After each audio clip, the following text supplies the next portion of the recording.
भारत की ये न्याय संहिता भारत की न्याय यात्रा में मील का पत्थर साबित होगी। साथियों, हमारे देश ने 1947 में आजादी हासिल की थी। आप कल्पना करिए, सदियों की गुलामी के बाद जब हमारा देश आजाद हुआ,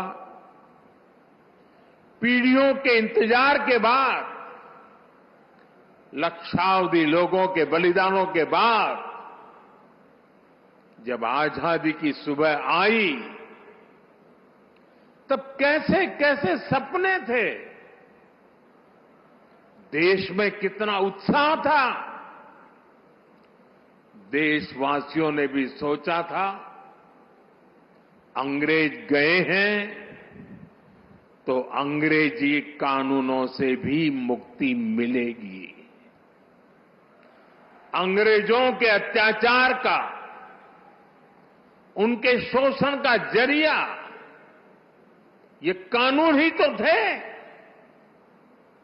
ये कानून बनाए भी तब गए थे जब अंग्रेजी सत्ता भारत पर अपना शिकंजा बनाए रखने के लिए कुछ भी करने को तैयार थी।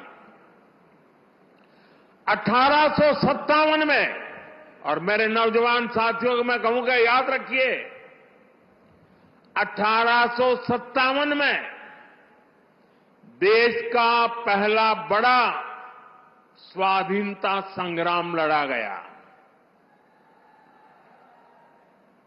उस 1857 के स्वातंत्र संग्राम ने अंग्रेजी हुकूमत की जड़ें हिला दी थी। देश के हर कोने में बहुत बड़ी चुनौती पैदा कर दी थी। तब जाकर के उसके जवाब में अंग्रेज 1860 में, 3 साल के बाद, इंडियन पिनल कोड यानी आईपीसी लेकर आए। फिर कुछ साल बाद इंडियन एविडेंस एक्ट लाया गया और फिर सीआरपीसी का पहला ढांचा अस्तित्व में आया। इन कानूनों की सोच और मकसद यही था कि भारतीयों को दंड दिया जाए, गुलाम रखा जाए।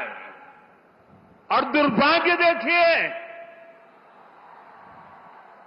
आजादी के बाद दशकों तक हमारे कानून उसी दंड संहिता और पिनल माइंडसेट के इर्द गिर्द ही घूमते रहे, मंडराते रहे। और जिनका इस्तेमाल नागरिकों को गुलाम मानकर होता था। समय समय पर इन कानूनों में छोटे मोटे सुधार करने के प्रयास हुए, लेकिन इनका चरित्र वही बना रहा। आजाद देश में गुलामों के लिए बने कानूनों को क्यों ढोया जाए, ये सवाल न हमने खुद से पूछा, न शासन कर रहे लोगों ने इस पर विचार करने की जरूरत समझी। गुलामी की इस मानसिकता ने भारत की प्रगति को, भारत की विकास यात्रा को बहुत ज्यादा प्रभावित किया। साथियों, देश अब उस कॉलोनियल माइंडसेट से बाहर निकले, राष्ट्र के सामर्थ्य का प्रयोग राष्ट्र निर्माण में हो, इसके लिए राष्ट्रीय चिंतन आवश्यक था। और इसलिए मैंने 15 अगस्त को लाल किले से गुलामी की मानसिकता से मुक्ति का संकल्प देश के सामने रखा था। अब भारतीय न्याय संहिता, नागरिक संहिता, इसके जरिए देश ने उस दिशा में एक और मजबूत कदम उठाया है।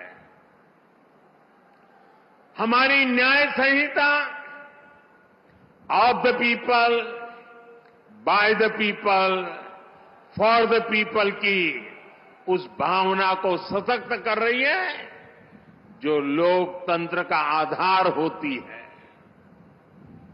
साथियों, न्याय संहिता समानता, समरसता और सामाजिक न्याय के विचारों से बुनी गई है। हम हमेशा से सुनते आए हैं कि कानून की नजर में सब बराबर होते हैं, लेकिन व्यवहारिक सच्चाई कुछ और ही दिखाई देती है। गरीब, कमजोर व्यक्ति कानून के नाम से डरता था। जहां तक संभव होता था वो कोर्ट, कचहरी और थाने में कदम रखने से डरता था। अब भारतीय न्याय संहिता समाज के इस मनोविज्ञान को बदलने का काम करेगी।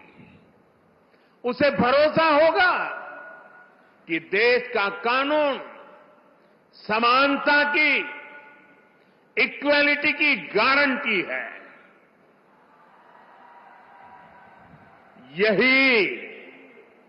यही सच्चा सामाजिक न्याय है, जिसका भरोसा हमारे संविधान में दिलाया गया है। साथियों, भारतीय न्याय संहिता, भारतीय नागरिक सुरक्षा संहिता हर पीड़ित के प्रति संवेदनशीलता से परिपूर्ण है।